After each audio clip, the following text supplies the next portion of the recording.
નમસ્કાર વિદ્યાર્થી મિત્રો. મુખ્યમંત્રી જ્ઞાન સાધના મેરિટ સ્કોલરશિપ પરીક્ષાની જાહેરાત થઈ ગઈ છે. તો કે આ પરીક્ષા છે એ કોના માટે છે? તો કે 1 થી 8 સરકારી અથવા અનુદાનિત એટલે કે ગ્રાન્ટીન એડ શાળામાં સળંગ અભ્યાસ કરેલો હોવો જોઈએ તેવા બાળકો અને બાળકોના મફત અને ફરજિયાત શિક્ષણ અધિકાર અધિનિયમ 2009 એટલે કે આરટીઈ એક્ટ હેઠળ 1 થી 8 સ્વનિર્ભર શાળામાં અભ્યાસ કરેલા બાળકો આ પરીક્ષા માટે ફોર્મ ભરી શકે છે. ધોરણ 1 માં પ્રવેશ મેળવીને ધોરણ 8 સુધીનો સળંગ અભ્યાસ પૂર્ણ કરેલો હોય તેવા જ બાળકોને આ સ્કોલરશિપનો લાભ મળી શકે છે. પસંદ થયેલ સ્વનિર્ભર શાળાઓ પૈકીની માધ્યમિક શાળાઓમાં ધોરણ 9 માં પ્રવેશ મેળવી ધોરણ 12 સુધીનું શિક્ષણ પ્રાપ્ત કરી શકે તે માટે ગુજરાત રાજ્યના 25,000 તેજસ્વી બાળકોને દર વર્ષે આ સ્કોલરશિપ મળે છે. પરીક્ષાનો કાર્યક્રમ શું છે? તો કે જાહેરનામું બહાર પાડ્યાની તારીખ તો કે 24/2/2025 છે. આનું જાહેરનામું બહાર પાડ્યું છે. ફોર્મ ઓનલાઈન ભરવાનો છે સમયગાળો તો કે 25/2/2025 બપોરે 2 વાગ્યાથી લઈ અને 6/3/2025 સુધી આ ફોર્મ ભરી શકાય છે. પરીક્ષાની ફી તો કે નિઃશુલ્ક છે. આ પરીક્ષા માટે છે તમારે એક પણ પ્રકારની ફી ભરવા પાત્ર નથી. પરીક્ષાની તારીખ શું છે? તો કે પરીક્ષાની તારીખ છે 29/3/2025. કસોટીમાં બેસવા માટેની પાત્રતા તો કે ભાઈ કસોટીમાં કોણ કોણ બેસી શકે? તો જેમ મેં હમણાં વાત કરી એમ કે સરકારી અથવા અનુદાનિત પ્રાથમિક શાળામાં ધોરણ 1 થી 8 નો સળંગ અભ્યાસ કરેલો હોવો જોઈએ. એક પણ વર્ષ છે વચ્ચેથી ક્યાંય પણ છે સેલ્ફ ફાઇનાન્સ સ્કૂલમાં કે પ્રાઇવેટ સ્કૂલમાં ભણેલો હોવો જોઈએ નહીં. તેવા બાળકો કે જે ધોરણ 8 માં અભ્યાસ કરતા હોય અને ઉત્તીર્ણ થયેલ હોય તેવા આવક મર્યાદાને ધ્યાનમાં લીધા વગર તમામ વિદ્યાર્થીઓ એટલે કે 1 થી 8 છે સરકારી અથવા અનુદાનિત શાળામાં ભણેલ હોય. આવક મર્યાદાને એમાં કાંઈ પણ ધ્યાનમાં લેવાની છે નહીં. બીજું તે કે આરટીઈ એક્ટ 2009 હેઠળ કોઈ બાળકને છે સ્વનિર્ભર શાળામાં 25% મર્યાદામાં ધોરણ 1 માં પ્રવેશ મેળવેલ વિદ્યાર્થીઓ કે જે હાલ એટલે કે 2025 માં ધોરણ 8 માં અભ્યાસ કરતા હોય તેવા બાળકોને આરટીઈ એક્ટ 2009 ની કલમ 12(1)(c) હેઠળ પ્રવેશ માટે નિયત થયેલ આવક મર્યાદા કરતા વધુ ન હોવી જોઈએ તેવા બાળકોને જ આ પરીક્ષામાં છે ભાગ લઈ શકે છે. હવે તો કે આ આવક મર્યાદા શું છે? તો કે ગ્રામ્ય વિસ્તારમાં બાળક ભણતું હોય આરટીઈ હેઠળ તો એમાં 1,20,000 અને જો શહેરી વિસ્તારમાં ભણતું હોય તો 1,50,000 થી છે એમના વાલીની છે વાર્ષિક આવક વધારે હોવી જોઈએ નહીં. પરીક્ષા ફી જેમ આપણે વાત કરીએ એમ કે ભાઈ આ પરીક્ષા માટે છે કોઈ પણ પ્રકારની ફી ભરવાની રહેતી નથી.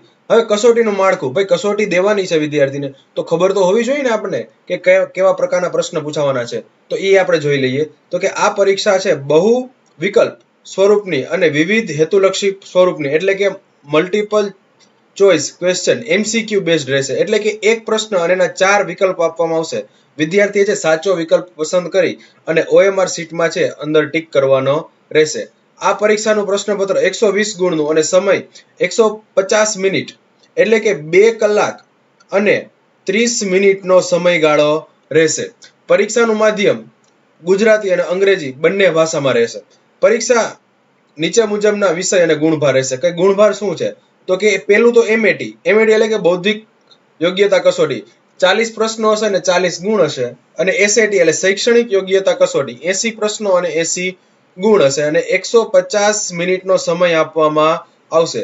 બીજું કે પ્રજ્ઞાચક્ષુ વિદ્યાર્થીઓ હોય એટલે કે અંધ વિદ્યાર્થીઓ છે કોઈ બરોબર છે તો એને 30 મિનિટનો વધારાનો સમય મળવા પાત્ર હશે. અભ્યાસક્રમ MAT બૌદ્ધિક યોગ્યતા કસોટી 40 પ્રશ્નો રેડી. એમાં કેવા પ્રકારના પ્રશ્નો પૂછાતા? તો શાબ્દિક અને અશાબ્દિક તાર્કિક ગણતરીના રહેશે. આ પ્રશ્નોમાં સાદ્રશ્ય, વર્ગીકરણ, સંખ્યાત્મક શ્રેણી, પેટર્ન, છુપાયેલ આકૃતિ, ધોરણને અનુરૂપ સામાન્ય જ્ઞાન વિષયના પ્રશ્નો આધારિત પ્રશ્નો હશે. SAT એટલે કે શૈક્ષણિક યોગ્યતા કસોટીમાં 80 પ્રશ્નો છે.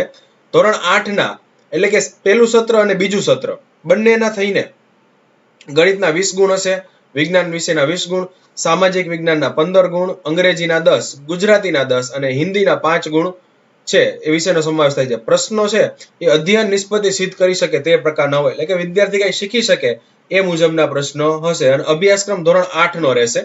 એટલે કે 8 છે આખું પહેલું સત્ર અને બીજું સત્ર બંનેને આવરી લેવામાં આવે છે. પરીક્ષા કેન્દ્ર ક્યાં હશે? તો કે પરીક્ષા માટે નોંધાયેલ વિદ્યાર્થીઓની સંખ્યા પરીક્ષાલક્ષી વહીવટી અનુકૂળતા અનુસાર રાજ્ય પરીક્ષા બોર્ડ ગાંધીનગર દ્વારા ગુજરાત રાજ્યમાં જે તે તાલુકામાં કસોટી પરીક્ષા કેન્દ્રો નક્કી કરવામાં આવશે. એટલે કે આપણા છે જિલ્લા તાલુકામાં છે પરીક્ષા કેન્દ્રો ફાળવવામાં આવશે. રેડી. ગુજરાત માધ્યમિક અને ઉચ્ચતર માધ્યમિક બોર્ડના ધોરણ 10 અને 12 ના કેન્દ્રો આધારિત હશે. આવા કેન્દ્રો પર વિદ્યાર્થીએ બોર્ડ દ્વારા ફાળવવામાં આવેલ પરીક્ષા કેન્દ્ર પર સ્વ ખર્ચે પરીક્ષા આપવા જવાનું રહેશે. વિદ્યાર્થીઓને કોઈ પણ પ્રકારનો ખર્ચ આપવામાં આવશે નહીં, પોતાના ખર્ચે જવાનું રહેશે. જ્ઞાન સાધના મેરિટ સ્કોલરશિપ પરીક્ષાનું પરિણામ અને મેરિટ લિસ્ટ.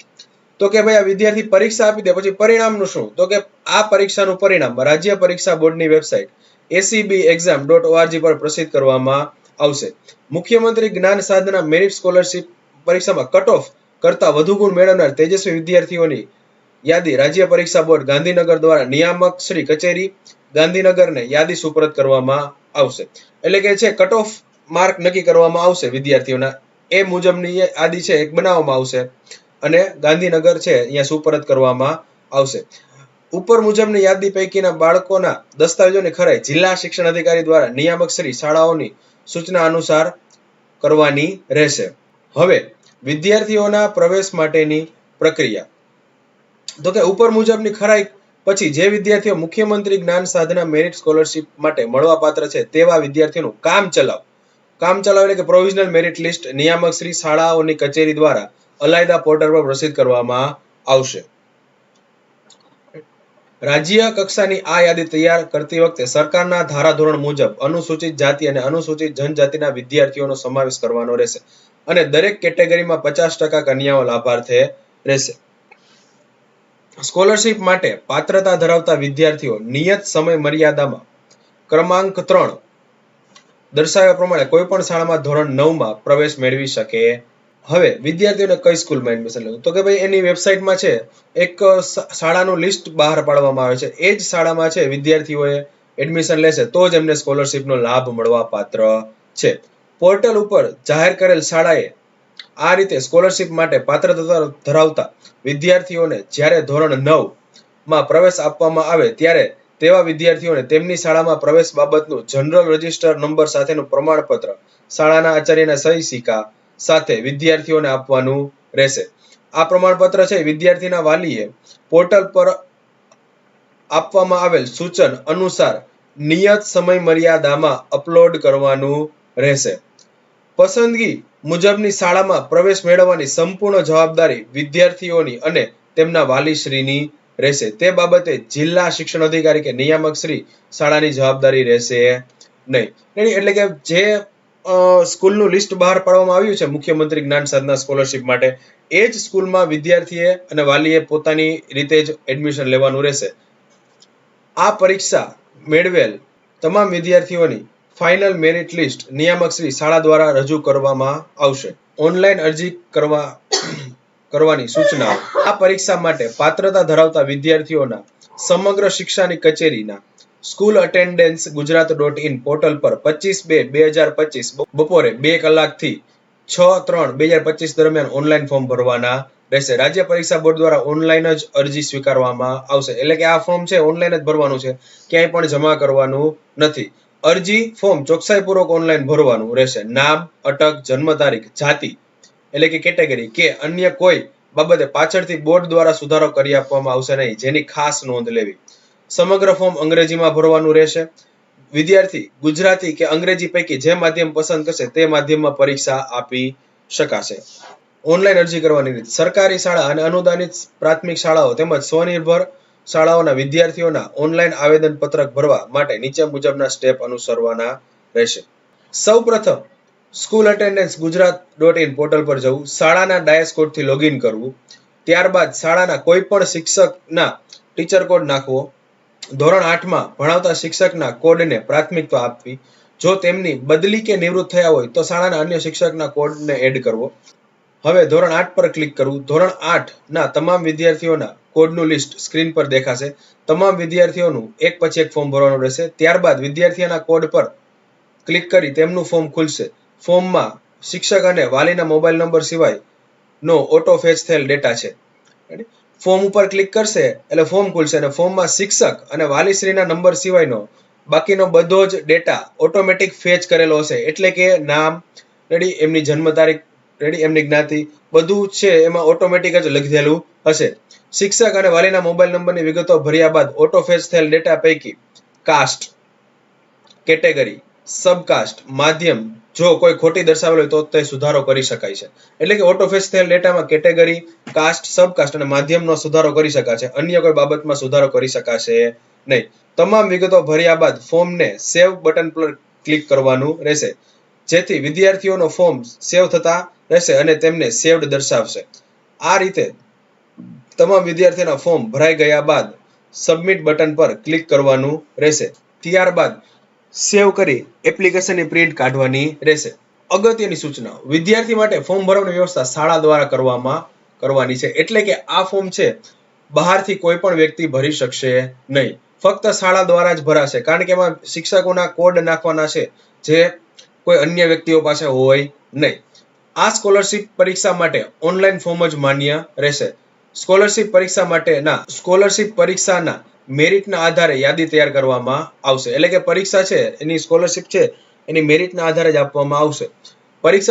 પરીક્ષા સંબંધિત વિગતોથી સતત માહિતગાર થવા માટે sebexam.org વેબસાઇટ પર જોતા રહેવાનું રહેશે. સરકારી અને અનુદાનિત શાળામાં તેમજ સ્વનિર્ભર શાળાઓમાં વિદ્યાર્થીઓનું ઓનલાઈન આવેદન પત્ર સમગ્ર શિક્ષાની કચેરી schoolattendance.gujarat પોર્ટલ પર ભરવાના રહેશે. ઓનલાઈન અરજી પત્રકમાં દર્શાવેલ વિગતો અંગે રાજ્ય પરીક્ષા બોર્ડ દ્વારા ખરાઈ કરવામાં આવતી નથી. આથી વ્યક્તિ માહિતી તેમજ અન્ય વિગતો માટે વિદ્યાર્થી પોતે જ જવાબદાર રહેશે. ઓનલાઈન અરજી આપણે જે કરી છે રેડી, એની ખરાઈ છે રાજ્ય પરીક્ષા બોર્ડ કરતું નથી રેડી. એટલે કે કાંઈ પણ જો એમાં ભૂલ આવી તો વિદ્યાર્થી પોતે જ એમાં જવાબદાર રહેશે. આ પરીક્ષા માટે રાજ્ય પરીક્ષા બોર્ડ ગાંધીનગર દ્વારા આવેદન પત્રક ઓનલાઈન ભરવામાં આવે છે.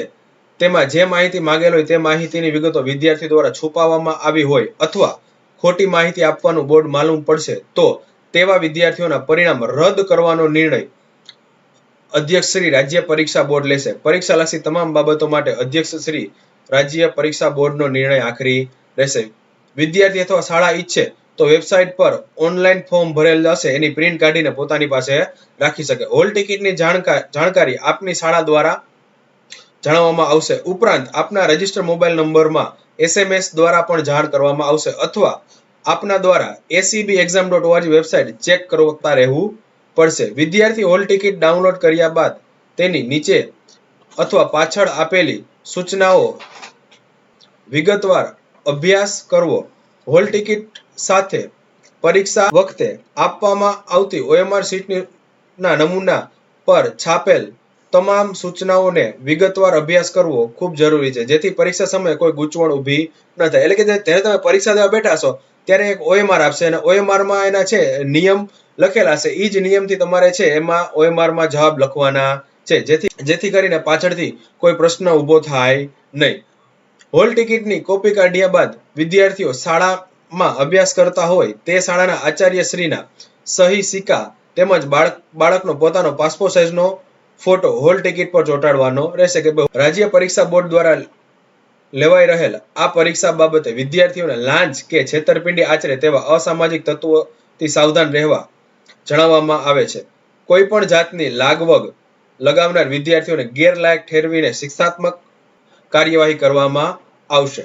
વિદ્યાર્થી પોતાની કોમ્પ્યુટરાઇઝ્ડ હોલ ટિકિટ પોતાના કન્ફર્મેશન નંબર અને જન્મ તારીખ નાખીને ડાઉનલોડ કરી શકશે. સ્વનિર્ભર શાળાઓના કિસ્સામાં ગુજરાત સ્વનિર્ભર શાળા ફી અધિનિયમ 2017 ની જોગવાઈ મુજબ નક્કી થયેલ ફી જ્ઞાન સાધના સ્કોલરશિપની રકમ કરતાં વધુ હોય તો તે વધારાની રકમ શાળાને ચૂકવવાની જવાબદારી વિદ્યાર્થીના વાલીની રહેશે. જો હવે જે આ સ્કોલરશિપ મળવા પાત્ર છે વિદ્યાર્થીઓને, બરોબર છે, એ સ્કોલરશિપ કરતાં જો ફી વધી જાય કોઈ સ્કૂલની, બરોબર છે, સ્વનિર્ભર શાળામાં એડમિશન લીધું કોઈ બાળકે અને એની ફી છે આ સ્કોલરશિપ કરતાં વધી જાય તો વધારાની ફી છે એ વાલીએ પોતે ભરવાની રહેશે. બરોબર. ધોરણ 9 અને 12 ના અભ્યાસ દરમિયાન કોઈ પણ ધોરણમાં વિદ્યાર્થી નાપાસ થાય અથવા શાળા શૈક્ષણિક છોડી દે અથવા વિદ્યાર્થી સામે કોઈ ગંભીર પ્રકારના શિસ્ત વિષયક પગલાં લેવામાં આવે તો આ યોજનાનો લાભ નિયમાનુસાર તેમને મળવા પાત્ર રહેશે નહીં. હવે વિદ્યાર્થી છે 9 થી 12 નો અભ્યાસ દરમિયાન કોઈ પણ ધોરણમાં અભ્યાસમાં નાપાસ થાય અથવા શાળાનું શિક્ષણ છોડી દે અથવા કોઈ એની ઉપર ગંભીર શિસ્તના પગલાં લેવામાં આવે તો આ યોજનાનો લાભ મળવા પાત્ર રહેશે નહીં. રાજ્ય પરીક્ષા બોર્ડ દ્વારા માત્ર પરીક્ષા લેવામાં આવે છે. શિષ્યવૃત્તિ સહાય માટેના નિયામક શ્રી શાળાઓની સૂચના મુજબની કાર્યવાહી કરવાની રહેશે. બરોબર છે. બાકી હજી એક વિડીયો હું બનાવીશ જ્ઞાન સાધના સ્કોલરશીપનો, બરોબર છે, ડિટેલમાં. એટલે કે કઈ રીતે સ્કોલરશીપ મળે છે, કેવી રીતે મળે છે અને કેટલો ટાઈમ પીરિયડ લાગે છે. એટલે તો આવા જ વિડીયો જોવા માટે મારી ચેનલને લાઈક કરો, શેર કરો અને સબસ્ક્રાઇબ કરો અને બેલ આઇકન દબાવવાનું ભૂલતા નહીં, જેથી કરી અને હું કોઈ પણ વિડીયો મૂકું સ્કોલરશીપ બાબતેના તો તમને તે વિડીયોની નોટિફિકેશન તરત જ મળતી રહેશે. જય હિન્દ, જય ભારત.